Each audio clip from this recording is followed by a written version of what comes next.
Ciao, sono Guido. Oggi sono qui per parlarti di una cosa molto particolare. Oggi infatti parliamo dell'immagine di un artista, o meglio dell'immagine musicale che dovrebbe avere o seguire. Sicuramente avrai già sentito la frase "devi assolutamente avere una tua linea musicale, non cambiare mai genere musicale". Ecco, questa è una frase che non apprezzo, ma che riesco a interpretare, perché penso che sia un pensiero troppo poco al passo coi tempi. Viviamo in un mondo dove la gente è tartassata dall'intrattenimento, di qualsiasi tipo. Ecco che la musica, essendo un intrattenimento che deve comunque essere contestualizzato alle volte e anche interpretato, diventa difficile da capire dalla maggior parte delle persone che ormai si lasciano riempire soprattutto da cose relativamente banali, come l'intrattenimento ludico o comico, che è presente per varie ore durante la nostra vita ogni giorno.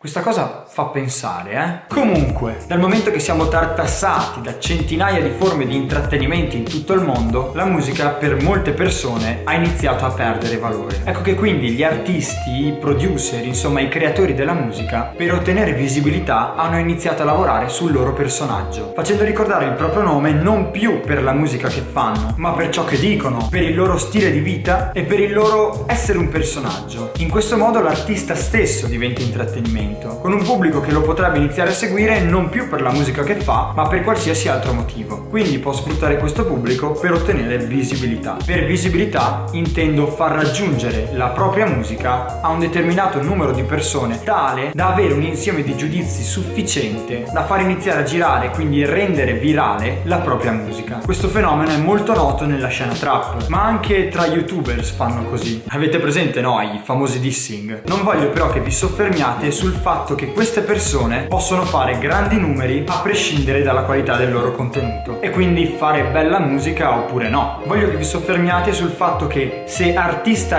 X ha un seguito, questo può proporre ai suoi seguaci qualsiasi tipo di musica. I seguaci sono i followers dovrebbero essere i fan. Comunque, che poi questa possa essere apprezzata oppure no, poco importa. La visibilità iniziale sarà la stessa, sia che quell'artista trap se ne esca con la prossima trappata o se ne esca totalmente a caso con un brano techno o di qualsiasi altro genere esistente. Insomma, in parole povere, per i tuoi fan, seguaci, followers, non importa ciò che fai, ma importa ciò che sei. Chiedo perdono per la voce, giorni fa è stato il mio compleanno e sono ancora un po'...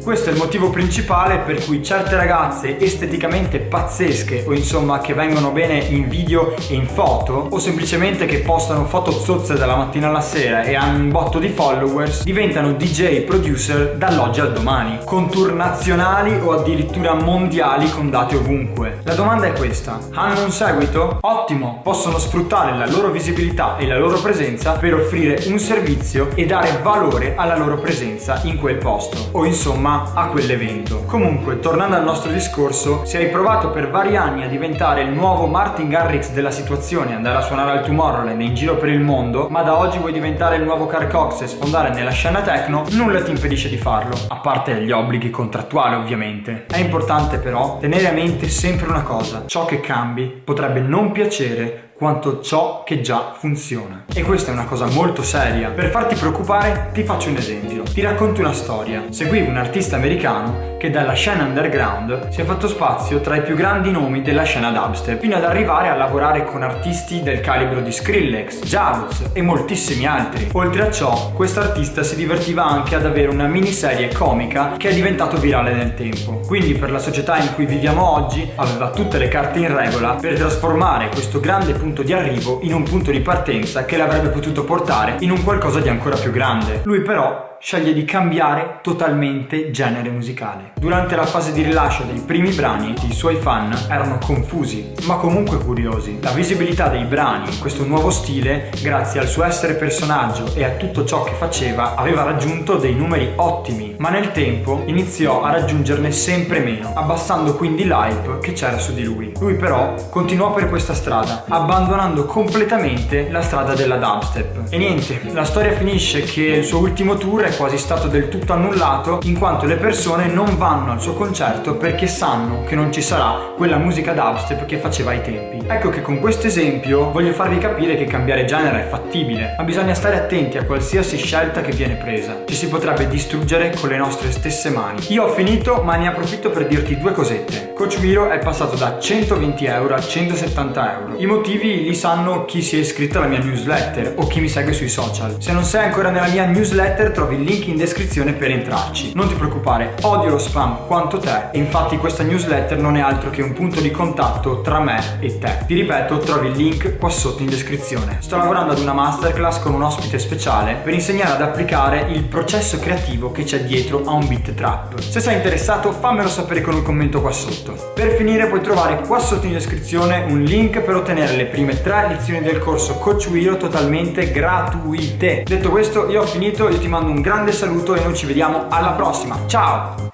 Ah sì, dimenticavo, iscriviti al canale oggi e lascia un bel mi piace perché io sono sempre mega carico.